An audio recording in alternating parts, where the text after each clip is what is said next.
안녕하세요. 톰코치 김성환입니다. 금일 실전 코칭 코너에 들어오신 여러분들을 진심으로 환영합니다. 자, 오늘의 주제는 위기의 K 스타트업입니다. 고환율과 고물가 상황 속에서 경기는 점차로 침체기로 접어들고 있습니다. 이러한 상황에서 우리 기업들 중 가장 약한 골이라고 할 수 있는 스타트업들은 더욱 어려운 형편일 수밖에 없습니다.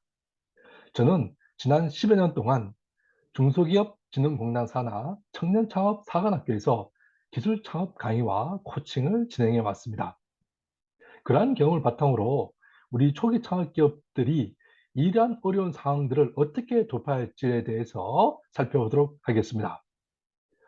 저희 금일 강의가 우리 창업 기업들과 위기에 빠진 기업들에게 조금이나마 도움이 되었으면 합니다. 자, 그럼 시작해 볼까요?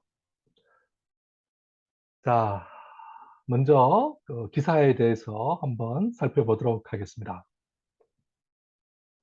줄퇴사의 자금난까지 찬바람 부는 K스타트업, 전체 투자금 정부 모태펀드 예산안 감소세, 정부 지원책 요구 의견도라고 제목이 나와 있네요. 자, 그럼 세부 내용을 읽어보겠습니다.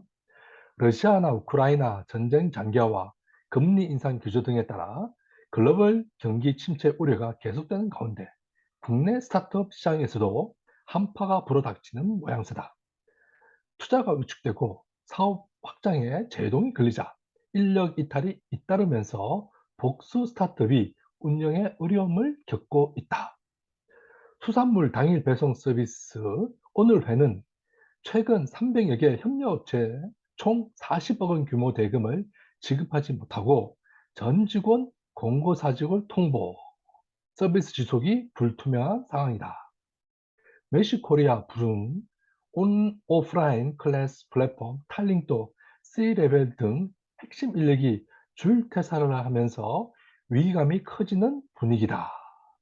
네, 전반적으로 어렵다라는 기사 내용이고요. 이 투자에 대한 동향도 한번 살펴볼까요? 이 스타트업 투자 동향 보면 전년도 대비 거의 뭐 절반 이상 정도 줄어들고 있고, 정부 모태펀드 예산도 작년 같은 경우는 1조 700억인데 올해는 5,200억, 내년에는 3,135, 뭐 거의 절반 3분의 2 이상으로 줄어드는 추세라고 볼 수가 있겠습니다. 자, 이만큼 지금 우리나라 스타트업에 찬바람이 부는 어려운 시기라는 것을 여실히 보여주는 장면이라고 봅니다. 이러한 어려운 상황 속에서 우리 K 스타트업 기업들이 어떻게 하면 위기를 극복할 수 있을까에 대해서 한번 살펴보도록 하겠습니다. 첫 번째, 위기의 실체를 있는 그대로 보기입니다. 대부분 많은 사람들은 자기 중심의 시각으로 현실을 바라봅니다. 남들이 위기라고 해도 우리 회사는 괜찮을 거야. 주식시장이 불황이라 해도 내 주식은 안 빠질 거야 라고 생각하는 경향이 있습니다. 이러한 형태는 위기나 어려운 상황 속에서 자신을 망각에 빠지게 함으로써 안정을 찾고자 하는 인간의 자연스러운 심리작용일 수도 있습니다. 그렇기 때문에 회사나 조직을 운영하는 경영자는 변화하는 상황과 사람들의 이야기를 객관적이고 중립적인 입장에서 보려는 의도적인 노력이 중요합니다. 지금의 상황에서 짧게는 6개월 또는 1년 정도 버틸 수 있는 자금 상황과 고객들과 고객 회사의 구매력, 경쟁 회사의 움직임을 있는 그대로 보아야 합니다. 그 과정에서 우리가 버틸 수 있을지, 아니면 더 공격적으로 해나갈 수 있을지, 혹은 점진적인 철수나 수성으로 가야 할지를 결정해야 합니다. 결국 CEO의 결정이 경쟁에서 성패를 좌우한다고 봅니다. 자, 두 번째 요인은 위기의 상황에서 회사의 현실을 팀 동료나 파트너들과 솔직하게 대화해야 하는 것입니다. 위기를 감춘다고 숨겨지지 않겠죠. 오히려 불필요한 잡음이나 오해가 난무할 수 있습니다. 특히 초기 스타트업은 어항 속에 있는 물고기와 같습니다. 자금력이 부족하고 회사 인지도도 낮고 맨파워도 약한 상황에서 위기를 버티기란 쉽지가 않죠. 따라서 직원들과 파트너 회사 공감대를 형성하고 협력 속에서 이러한 어려움을 타개하는 노력들이 중요하다고 볼 수 있겠습니다.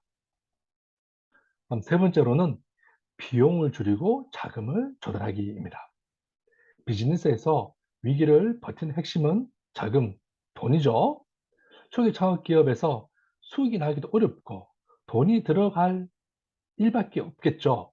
그런데 고객들은 지갑을 닫고 투자사들도 자금 지원 여력이 줄어드는 이 판국에 새로운 자금을 얻기란 하늘의 별 따기죠. 자, 먼저 나가는 돈을 줄여야 합니다. 초기 창업 기업의 비용은 대부분이 인건비나 개발비가 많죠. 결국 인건비를 줄이는 선택을 할 수밖에 없는데 장기적으로는 사람이 없으면 개발을 할 수가 없습니다. 인건비를 줄여야 하는데 사람을 내보내야 할 것인지 아니면 다른 방법을 찾아야 할 것인지에 대해서 선택해야 될 순간이 올 것입니다. 또한 투자사를 찾기 어려운 상황 속에서는 정부나 지자체, 정부 기관의 수주 사업을 받거나 지원을 받는 것도 또 다른 방책이라고 볼 수 있겠습니다. 자, 네 번째는 수익성 중심의 비즈니스 모델 BM 전환, 피벗을 시도하는 것입니다. 위기는 새로운 기회가 될 수 있습니다. 기존의 제품이나 서비스의 수익 모델과 비즈니스 프로세스, 타겟 고객이나 고객 문제 이 전반을 검토하는 계기로 삼는 것입니다. 초기 스타트업의 경우 아직 많은 자금이 사용되지 않은 상황이고 아이템의 시장성이 검증되지 않는 단계입니다. 이 과정에서 자사 비즈니스 모델을 다시 한번 검토해 보면서 제품과 시장의 매칭은 잘 되고 있는지 또 우리 회사의 수익성은 괜찮은지를 판단하는 또는 강화하는 계기로 삼아야 할 것입니다. 자, 끝으로 길이 없으면 잠시 쉬었다가 가는 것입니다. 길이 보이지 않는 사막이나 어둠 속에서 길을 헤매다 보면 오히려 길을 잃고 체력을 낭비할 수도 있습니다. 위기 상황 속에서 생존을 위한 최소한의 힘은 남겨두어야 합니다. 초기 창업 단계까지 투자한 비용은 물론 아깝지만 결국 모든 것은 성공으로 가기 위한 학습 비용이라 할 수 있습니다. 다시 일어나기 위한 씨앗을 간직하고 경기 침체의 긴 터널을 잘 버텨나가는 것이 중요합니다. 물론 쉰다고 모든 일에 손을 놓아라는 말은 아닙니다. 생존하기 위한 최소한의 사업 활동을 하면서 추운 겨울을 이겨나가야 합니다. 그래야 따뜻한 경제의 봄이 오면 꽃을 활짝 피울 수 있겠죠. 오늘의 실전 코칭은 찬바람이 부는 K-스타트업 위기 극복의 팁에 대해 살펴보았습니다. 우리 속담에 호랑이에 잡혀가도 정신만 차리면 산다라는 말이 있죠. 위기와 어려운 상황일수록 자신의 마음을 단단히 붙잡고 동료와 파트너들과 협력 관계를 잘 유지하면서 버텨나간다면 또 다른 성공의 기회가 온다고 생각합니다. 어려운 시기 스타트업에 종사하는 경영자분들과 직원 모두들의 건투를 기원합니다. 자, 금일 내용이 도움이 되셨다면 좋아요와 구독, 알람 설정 부탁드리고요. 오늘도 즐거운 하루 되시길 바랍니다. 감사합니다.